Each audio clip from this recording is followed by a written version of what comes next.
कैसे हैं बेटा आप सब? आशा है स्वस्थ होंगे, घर पे होंगे। बेटा आज की जो हमारी हिंदी की कार्यपत्रक 34 है, इसमें बेटा विद्यार्थी का नाम, कक्षा अध्यापिका का नाम, तो ये हमारा अब क्षितिज का नया पाठ शुरू हो रहा है। मानवीय गणना की दिव्य चमक, सर्वेश्वर दयाल सक्सेना द्वारा लिखित है ये पाठ। ये संस्मरण है बेटा। संस्मरण क्या है? संस्मरण जो हम अपनी स्मृति और याददाश्त पर आधारित जो हमारी जीवन में घटनाएं हुई होती हैं, वो हमारी स्मृति में, याद में कहीं ना कहीं बस गई होती है। उन स्मृतियों को जब हम याद करके लेखन कार्य करते हैं तो उसे हम संस्मरण कहते हैं। मानवीय गणना की दिव्य चमक सर्वेश्वर दयाल द्वारा रचित है ये संस्मरण। तो बेटा इस पाठ को शुरू करने से पहले हम इनके बारे में, लेखक के बारे में थोड़ा सा जान लेते हैं। सर्वेश्वर दयाल सक्सेना का जन्म 1927 में बस्ती उत्तर प्रदेश में हुआ था। बस्ती से ही हाई स्कूल की परीक्षा इन्होंने की। फिर क्वींस कॉलेज वाराणसी में अध्ययन करने के बाद एमए की परीक्षा इन्होंने इलाहाबाद विश्वविद्यालय से की। ऑडिटर जनरल कार्यालय से नौकरी की शुरुआत की इन्होंने अध्यापक, क्लर्क के रूप में काम करने के बाद आकाशवाणी में सहायक प्रोड्यूसर पद पर भी काम किया। उन्होंने साप्ताहिक पत्रिका दिनमान का उपसंपादन तथा पराग नामक बाल पत्रिका का संपादन किया। इनका देह अवसान 1984 में हो गया।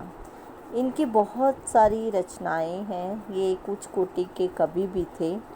कहानी संग्रह के कुछ उदाहरण: लड़ाई, उपन्यास पागल कुत्तों का मसीहा, सोया हुआ जल, कविता संग्रह काठ की घंटियाँ, कुआनो नदी, जंगल का दर्द, खूंटियों पर टंगे लोग, बहुत ही प्रसिद्ध कविता संग्रह है ये। नाटक बकरी, बाल साहित्य बोबो, खोखो, बतूता का जूता, लाख की नाक, लेखक संग्रह चरखे और चरखे। ये बेटा इनका साहित्य, हिंदी साहित्य को देन थी। अब इनके द्वारा जो रचित पाठ है हमारा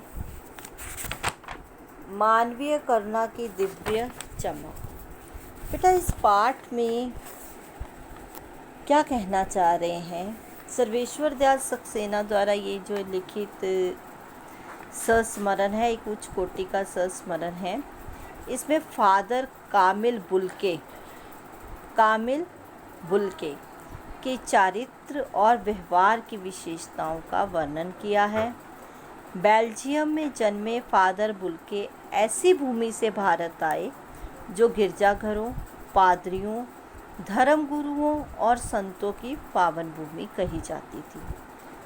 उन्होंने भारत आने के बाद से ही अंतिम समय तक भारत को ही अपना कार्य क्षेत्र, कर्म क्षेत्र बनाए रखा। फादर सन्यासी थे परंतु परंपरागत नहीं थे, अर्थात उनमें सादगी थी, सन्यासीपन था, लेकिन वो पुराने जो हमारी चली आ रही रीति रिवाज या पुराने हमारा जो रूढ़िवादी व्यवस्था थी वो उसमें विश्वास नहीं करते थे। लेखक और फादर के जो संबंधों की झलक है वो हम इस स्मरण में देखेंगे जब हम इसको पढ़ेंगे। वे भारतीय संस्कृति में रच बस गए और हिंदी भाषा को राष्ट्रभाषा का दर्जा दिलाने के लिए उन्होंने सराहनीय कार्य किया। इस वर्कशीट में, कार्यपत्रक में बेटा उनके बारे में बताया गया है और इस गद्यांश को आप अच्छे से पढ़िए और इससे संबंधित प्रश्न जो है संस्मरण से आप क्या समझते हैं, जैसा कि मैंने अभी बता ही दिया है शुरू में, आप इस प्रश्न को भी कर लेंगे। फादर कामिल बुल्के कौन थे, उनके भारत आने का क्या उद्देश्य था। फादर कामिल बुल्के जो थे ईसाई थे और यूरोप के जो रैम्स चैपल शहर है बेल्जियम में, वहाँ से ईसाई धर्म प्रचारक के रूप में, यानी कि ईसाई धर्म का प्रचार करने के लिए वो एक धर्म प्रचारक बनकर भारत आए थे। भारत में फादर कामिल बुल्के ने क्या योगदान दिया। बेटा, उनका योगदान हिंदी भाषा को समृद्ध बनाने के लिए महत्वपूर्ण योगदान रहा है। हिंदी भाषा के विकास और प्रचार प्रसार में उनका महत्वपूर्ण योगदान रहा है।